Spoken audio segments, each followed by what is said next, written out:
അല്ലാഹു തന്നെയാണ് സത്യമായുള്ളവൻ. അവൻ മരിച്ചവരെ ജീവിപ്പിക്കും. അവൻ ഏത് കാര്യത്തിനും കഴിവുള്ളവനാണ്. അന്ത്യസമയം വരിക തന്നെ ചെയ്യും.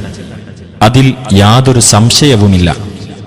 ഖബറുകളിലുള്ളവരെ അല്ലാഹു ഉയർത്തെഴുന്നേൽപ്പിക്കുകയും ചെയ്യും. മനുഷ്യൻ കണ്ടില്ലേ, അവനെ നാം ഒരു ബീജഗണത്തിൽ നിന്നാണ് സൃഷ്ടിച്ചിരിക്കുന്നതെന്ന്. എന്നിട്ട് അവനതാ ഒരു പ്രത്യക്ഷമായ എതിർപ്പുകാരനായിരിക്കുന്നു. അവൻ നമുക്ക് ഒരു ഉപമ എടുത്തു കാണിക്കുകയും ചെയ്തിരിക്കുന്നു. തന്നെ സൃഷ്ടിച്ചത് അവൻ മറന്നുകളയുകയും ചെയ്തു. അവൻ പറഞ്ഞു, എല്ലുകൾ ദ്രവിച്ചു പോയിരിക്കെ ആരാണ് അവയ്ക്ക് ജീവൻ നൽകുന്നത്? പറയുക, ആദ്യ തവണ അവയെ ഉണ്ടാക്കിയവനാരോ അവൻ തന്നെ അവയ്ക്ക് ജീവൻ നൽകുന്നതാണ്. അവൻ എല്ലാത്തരം സൃഷ്ടിപ്പിനെപ്പറ്റിയും അറിവുള്ളവനത്രേ. അപ്പോൾ അല്ലാഹുവിന്റെ കാരുണ്യത്തിന്റെ ഫലങ്ങൾ നോക്കൂ.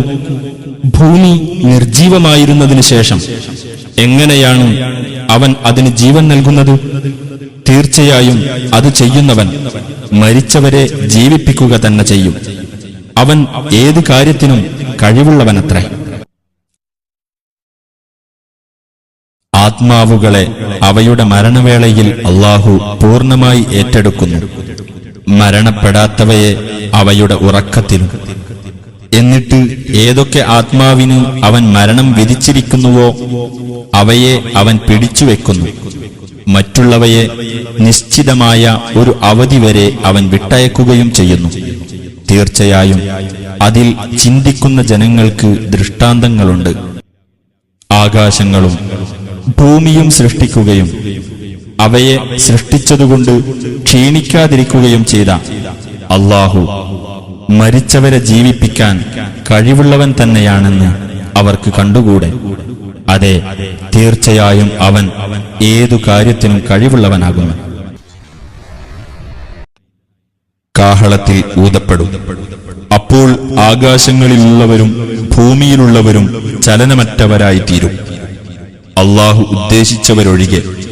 പിന്നീട് കാഹളത്തിൽ മറ്റൊരിക്കൽ ഊതപ്പെടും. അപ്പോഴതാ അവർ എഴുന്നേറ്റു നോക്കുന്നു. നിസ്സംശയം വിധി നിർണയിക്കുന്ന ദിനത്തിനുള്ള സമയം തീരുമാനിച്ചു കഴിഞ്ഞു. അതിനുള്ള കാഹളം മുഴങ്ങുമ്പോൾ നിങ്ങൾ കൂട്ടം കൂട്ടമായി പുറപ്പെടും. ആകാശം തുറക്കപ്പെടും. അത് കവാടങ്ങളായി മാറും. പർവ്വതങ്ങൾ മരീചിക പോലെ അപ്രത്യക്ഷമാകും.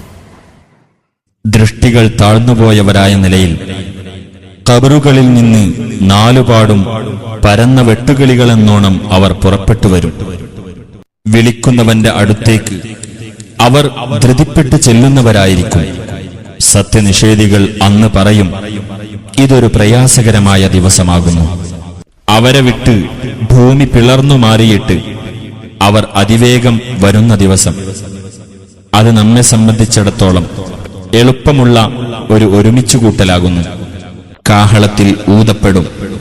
അപ്പോൾ അവർ ഖബറുകളിൽ നിന്ന് അവരുടെ രക്ഷിതാവിങ്കലേക്ക് കുതിച്ചു ചെല്ലും.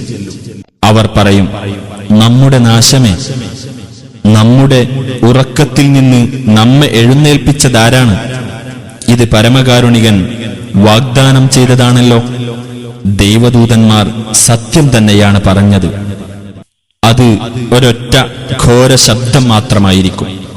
അപ്പോഴതാ അവർ ഒന്നടങ്കം നമ്മുടെ അടുക്കൽ ഹാജരാക്കപ്പെടുന്നു. അപ്പോൾ നാം നിങ്ങളെ വൃഥാ സൃഷ്ടിച്ചതാണെന്നും നമ്മുടെ അടുക്കലേക്ക് നിങ്ങൾ മടക്കപ്പെടുകയില്ലെന്നും നിങ്ങൾ കണക്കാക്കിയിരിക്കുകയാണോ? അന്ന് മനുഷ്യൻ പല സംഘങ്ങളായി തങ്ങളുടെ പ്രവർത്തന ഫലം കാണാൻ വേണ്ടി പുറപ്പെടും. അന്നേ ദിവസം വിളിക്കുന്നവന്റെ പിന്നാലെ അവനോട് യാതൊരു വക്രതയും കാണിക്കാതെ അവർ പോകുന്നതാണ്. എല്ലാ ശബ്ദങ്ങളും പരമകാരുണികന് കീഴടങ്ങുന്നതുമാണ്. അതിനാൽ ഒരു നേർത്ത ശബ്ദമല്ലാതെ നീ കേൾക്കുകയില്ല. അവർ വിളിക്കുവരുന്ന ദിവസമത്രേ അത്. അവരെ സംബന്ധിച്ച് യാതൊരു കാര്യവും അല്ലാഹുവിന് ഗോപ്യമായിരിക്കുകയില്ല. ഈ ദിവസം ആർക്കാണ് രാജാധികാരം? ഏകനും സർവാധിപതിയുമായ അല്ലാഹുവിന്. ഈ ദിവസം ഓരോ വ്യക്തിക്കും താൻ സമ്പാദിച്ചതിനുള്ള പ്രതിഫലം നൽകപ്പെടും. ഈ ദിവസം അനീതിയില്ല, തീർച്ചയായും അല്ലാഹു അതിവേഗം കണക്കു നോക്കുന്നവനാകുന്നു. ആസന്നമായ ആ സംഭവത്തിന്റെ ദിവസത്തെപ്പറ്റി നീ അവർക്ക് മുന്നറിയിപ്പ് നൽകുക. അതായത് ഹൃദയങ്ങൾ തൊണ്ടക്കുഴികളുടെ അടുത്തെത്തുന്ന, അവർ ശ്വാസമടക്കിപ്പിടിച്ചവരായിരിക്കുന്ന സന്ദർഭം. അക്രമകാരികൾക്ക് ഉറ്റ ബന്ധുവായോ സ്വീകാര്യനായ ശുപാർശകനായോ ആരും തന്നെയില്ല. അല്ലാഹുവുമായുള്ള കൂടിക്കാഴ്ചയെ നിഷേധിച്ചു തള്ളിയവർ തീർച്ചയായും നഷ്ടത്തിൽപ്പെട്ടിരിക്കുന്നു. അങ്ങനെ പെട്ടെന്ന് ആ സമയം വന്നെത്തുമ്പോൾ അവർ പറയും, ഞങ്ങൾ ഇത് സംബന്ധിച്ച കാര്യത്തിൽ വീഴ്ച വരുത്തിയതിനാൽ ഹോ ഞങ്ങൾക്ക് കഷ്ടം.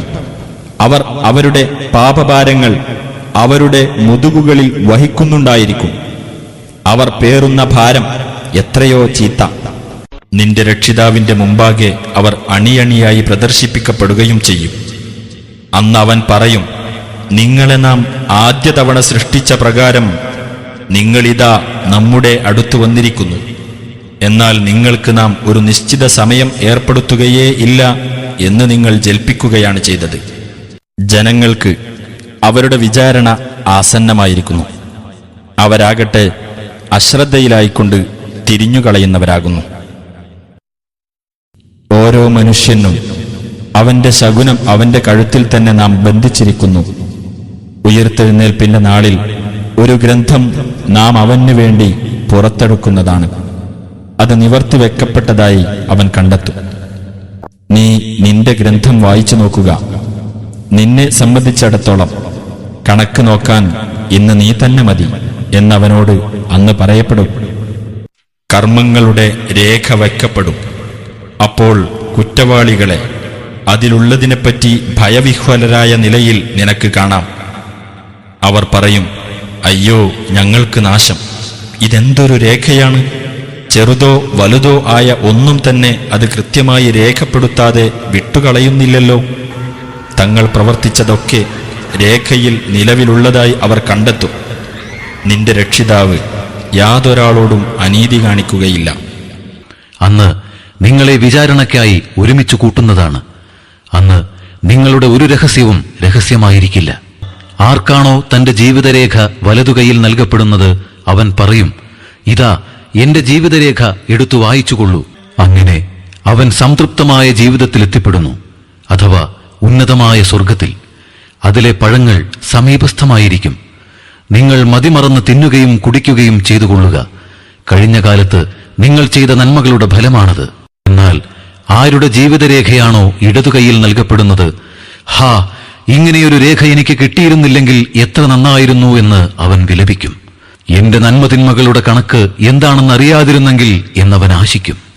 മരണത്തോടുകൂടി എല്ലാം പര്യവസാനിച്ചിരുന്നെങ്കിൽ എന്നവൻ കൊതിക്കും. ധനം എനിക്ക് പ്രയോജനം ചെയ്തില്ല, എന്റെ അധികാരമാണെങ്കിൽ നശിച്ചു കഴിഞ്ഞു. അവനെ പിടിക്കുക, എന്നിട്ട് ചങ്ങലയിൽ ബന്ധിക്കുക. ദൈവീക കൽപ്പനയുണ്ടാകും. എന്നിട്ടവനെ ആളിക്കത്തുന്ന നരകത്തിൽ തള്ളുവിൻ. അവിടെ 70 മുഴം നീളമുള്ള ചങ്ങലയിൽ തളച്ചിടുക. അതിപ്രതാപവാനായ പ്രപഞ്ചാധിപതിയിൽ അവൻ വിശ്വസിച്ചിട്ടുണ്ടായിരുന്നില്ല. അഗതിക്ക് ആഹാരം നൽകാൻ അവൻ പ്രോത്സാഹിപ്പിച്ചിരുന്നില്ല. അതുകൊണ്ട് ഇന്നിവിടെ അവൻ ഉറ്റമിത്രമായി ആരും തന്നെയില്ല.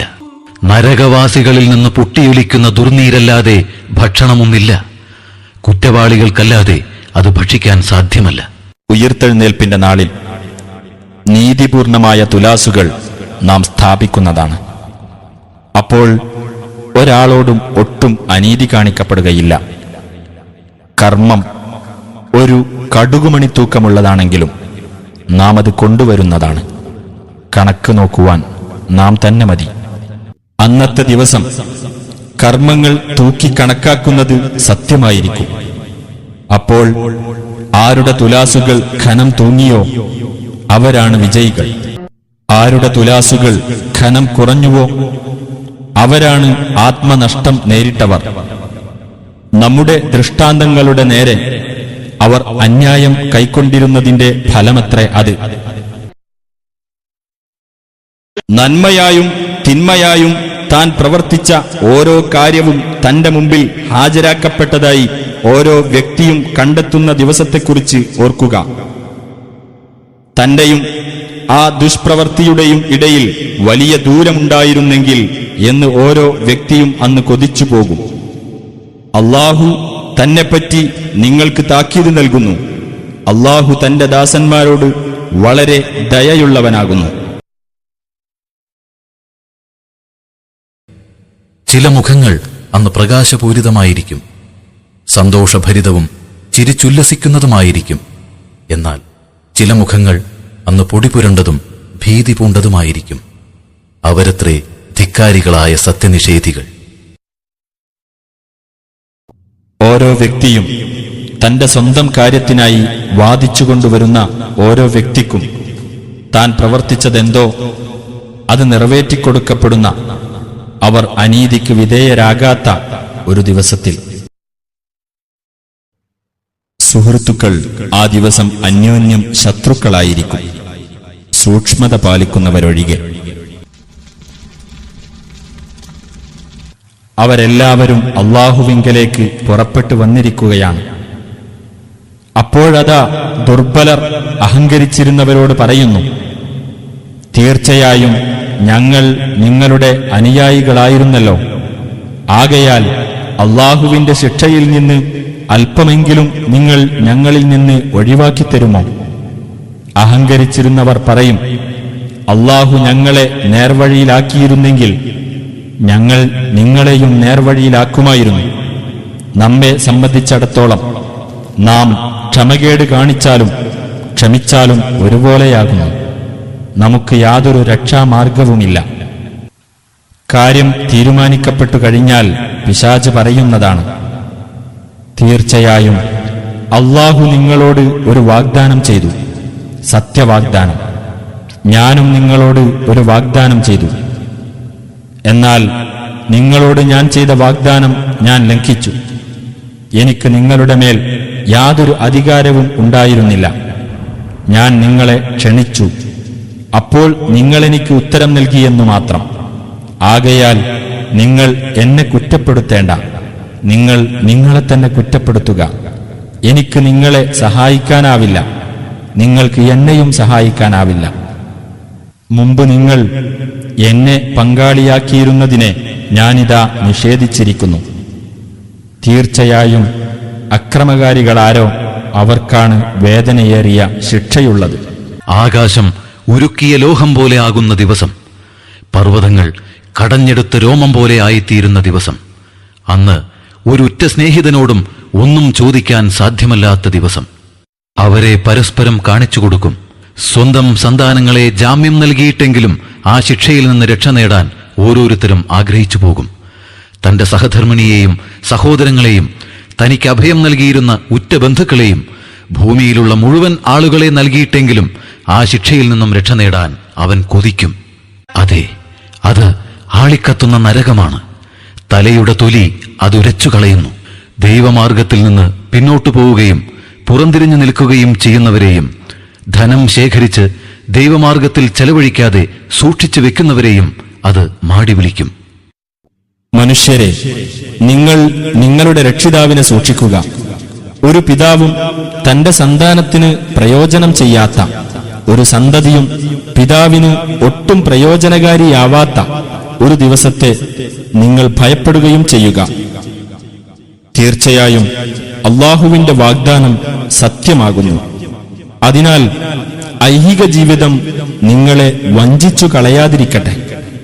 പരമവഞ്ചകനായ പിശാചും അല്ലാഹുവിന്റെ കാര്യത്തിൽ നിങ്ങളെ വഞ്ചിച്ചു കളയാതിരിക്കട്ടെ. അന്ന് പാപികൾ തങ്ങളുടെ മുഖലക്ഷണങ്ങൾ കൊണ്ട് തിരിച്ചറിയപ്പെടുന്നതാകുന്നു.